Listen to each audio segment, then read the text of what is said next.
This is such a big public broadcast. Give us a sense of how many staff, how many people it reaches.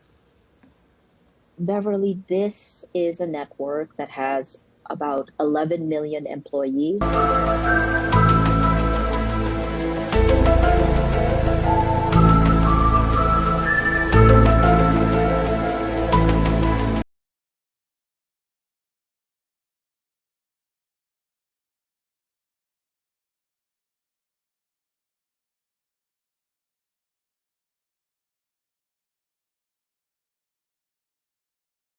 It's unclear right now. They're appealing it. They're brought it to the Supreme Court.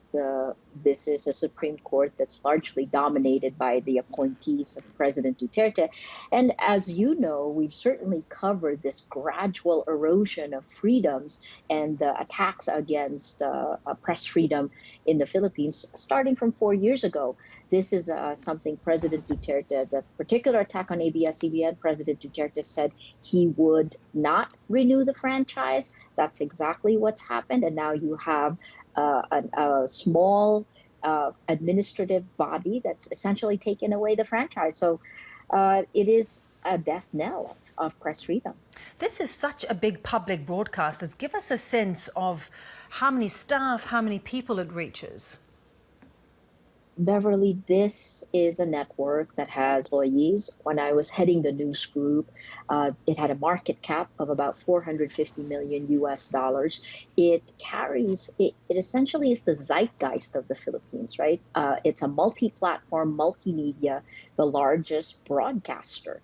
So the fact that this has been shut down, think about it like this. ABS-CBN has been shut down twice. The first time was in 1972 when martial law was declared, and it was followed by 21 years of a dictatorship. That is remarkable to think back to. And I was going to ask you, during your time at the broadcast, did you come under similar pressure that is now being experienced under Duterte? Filipino journalists have not felt this kind of pressure. I mean, President Duterte is very similar in goals as President Marcos, but his tactics are very different.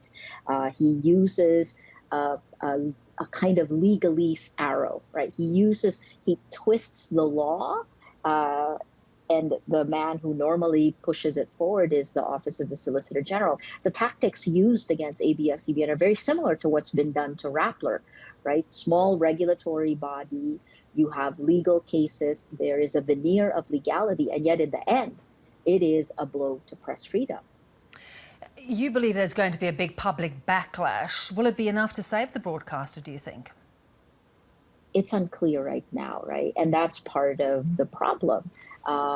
If the journalists do not come together, if our people don't come together, then we will voluntarily give up our freedoms. Press freedom is, as you know, it's the foundation of every other freedoms that are guaranteed by the Philippine Constitution, which is similar to the United States. We have a Bill of Rights that guarantees this.